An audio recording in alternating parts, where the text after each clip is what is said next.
Have you ever wondered why we go to war? Or why you never seem to be able to get out of debt? Why there is poverty, division, and crime? What if I told you there was a reason for it all? What if I told you it was done on purpose? What if I told you that those who were corrupting the world, poisoning our food, and igniting conflict were themselves about to be permanently eradicated from the earth? You might think that an idealistic fantasy.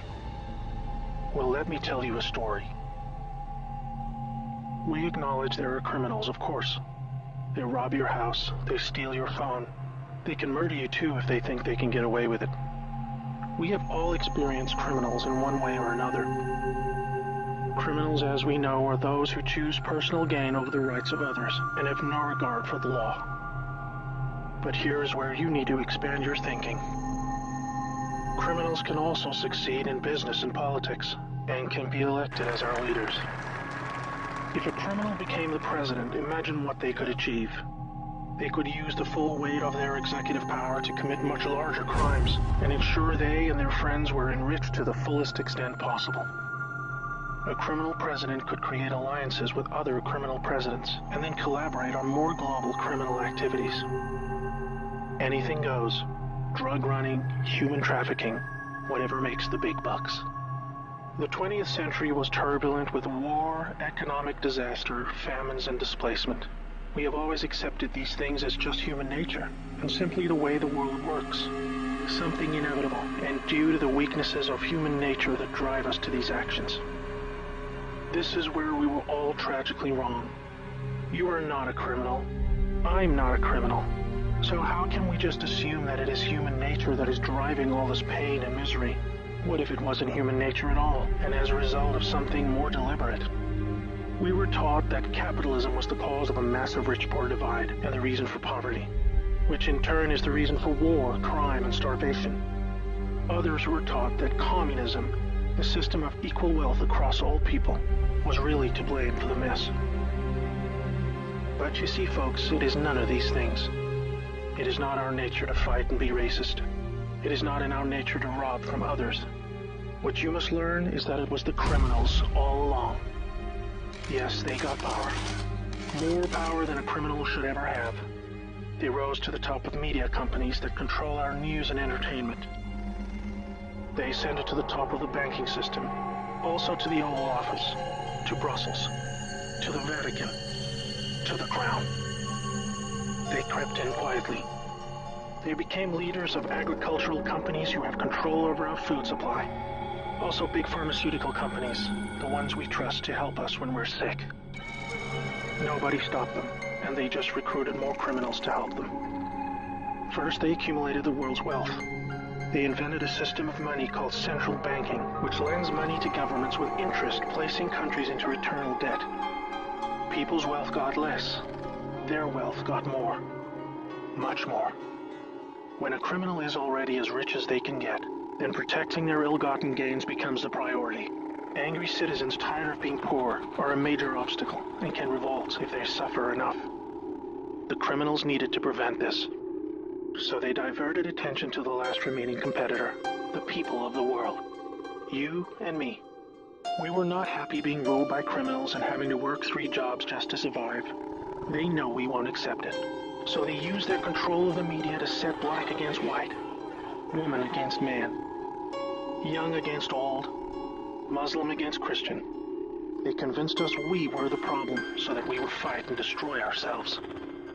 To get it done faster, they attacked all aspects of humanity that make us strong. Like family. Using their influence over culture, they popularized lifestyle choices that led to a surge in broken homes, lost youth, and substance abuse. I could talk all day about how else they deliberately weakened us, and it would turn your stomach. We were just trying to get on with living. So where are all the good guys? Good people just want to get married, have kids, make a living, and enjoy their liberty. Well, there were good guys. Many. One became the President of the United States in January 1961. He knew about these criminals and wanted them gone. He knew their intentions for us all, and he wanted to fight them. Sadly, he had no idea how powerful they had become. Reagan also had good intentions for the American people. He knew this criminal mafia controlled almost everything by this stage, including the powerful rogue intelligence agencies. His economic policies were promising, but the criminals needed a weak America to hold on to their power. Reagan was shown with a bullet that a growing U.S. economy and prosperous citizens were not what the criminals wanted. It was looking pretty grim for good people. Every time someone wanted to stand up and do the right thing, they got stopped. Were we ever to be freed? These criminals are also known as the Deep State, or Cabal, because of how they control things behind the scenes.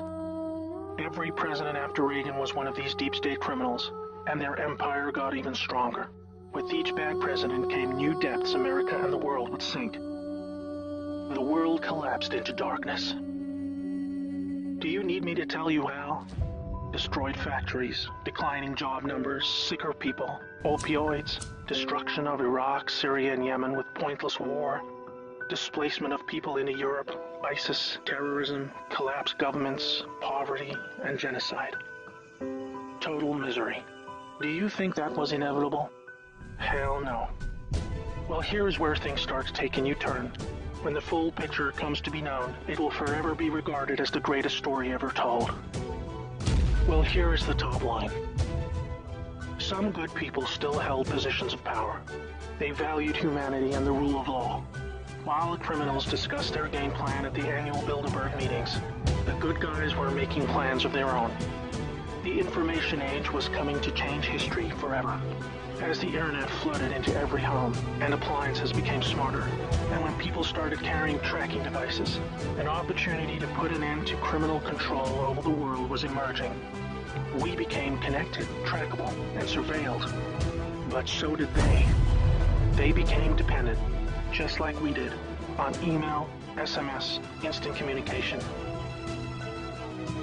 It made crime much easier, but it also put them on a grid that, if accessed by the right people, would expose their crimes to the public and end their iron grip on us once and for all. In this new age of information, it was thought that the military should also have its own intelligence agency to focus on cybercrime and espionage. They called this the NSA, the National Security Agency. Here we had every phone call, email, and text from every device stored and archived. Whether it be someone making a doctor's appointment, or the Deep State setting up a massive heroin purchase from the Taliban. In the right hands, it will be enough information to expose the entire sinister criminal plot to rub us blind and wipe us out. Hold that thought. Now I need to explain the plan. The good guys were devising a plan to reclaim the world from the cabal and return it to the people. It would involve alliances with multiple countries, since the criminals had global rat lines, trade, and other infrastructure in place that would need their cooperation. It came down to two choices for America. Launch a military coup to seize the government from whichever cabal puppet was in the White House at the time. Or win legitimately, take control of the NSA, expose the criminals for what they are, and arrest them all. Obviously, the first option would be very troubling for the public. With people still preoccupied with cabal-engineered social issues, they would likely revolt and hurt themselves and others. No, it would have to be the latter. So they needed a candidate who could win, and who could win big. Many states like California had been so heavily inundated by criminals that even the voting machines were electronically set up to swing votes any which way. It would need to be a very decisive victory. Good patriots in the U.S. military and their global partners asked Trump to run for president so they could take back control of America legitimately without alarming the public. Trump was a good choice, obviously, because he overcame the voter fraud and won. But he was a patriot, and he was loved and admired by the public.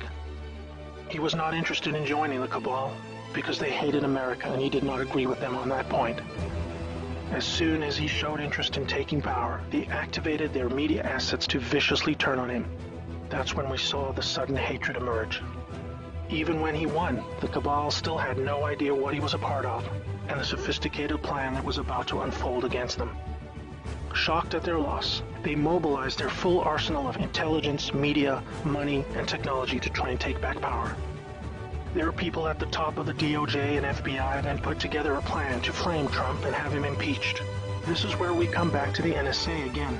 All messages were stored and could be used to expose this plot and prevent Trump's overthrow. An entire book will be written about the first 2 years of Trump's presidency: false flag terror attacks, downed planes, missile alerts, assassination attempts. Here is the point. The world is currently experiencing a dramatic covert war of biblical proportions. Literally the fight for Earth, between the forces of good and evil. I can't put it in simpler terms, but I can say it appears the good guys are winning. The Cabal had complete control over North Korea. They hijacked the Kim dynasty, took them hostage, and worked to build up a nuclear arsenal to threaten the world. Kim Jong-un suddenly embracing peace was simply because the deep state were beaten and driven out. ISIS was also destroyed in the year following Trump's win. We are all starting to see the pattern now, that enough time has passed, that our biggest global concerns are starting to recede, and peace is returning. It is all evidence that the good guys are winning the war. But we're still in the middle. While a lot is improving, it still puzzles many that most of these known criminals are still free, especially the higher-ups like Hillary Clinton, the Bushes, and Obama. That is coming in the next chapter of the story. That's why we have Q. The good guys with control over the NSA began the Q intelligence dissemination program to invoke an online grassroots movement that came to be called the Great Awakening. It started on underground internet channels and then moved to the mainstream. Q has been a fun distraction for those who follow world events and desire truth, but it is about to begin a much more important and necessary phase, keeping the public informed when the deep state war breaks out onto the surface. By this, I mean high-profile arrests. Yes, folks, the criminals I'm referring to are famous politicians, actors, singers, CEOs, and celebrities. People who have earned our trust, respect, and admiration. They have done very bad things that are all fully known and documented, and they will be severely punished. Those of us who have followed Q since the beginning will be here to help you make sense of the coming events. We are among the first to realize that our petty partisan divisions are just trivial distractions, and we are all enslaved by a hidden enemy. We realize that the problem was never capitalism or socialism, Democrat or Republican, black or white, Muslim or Christian. We know it was just very powerful criminals who had too much power.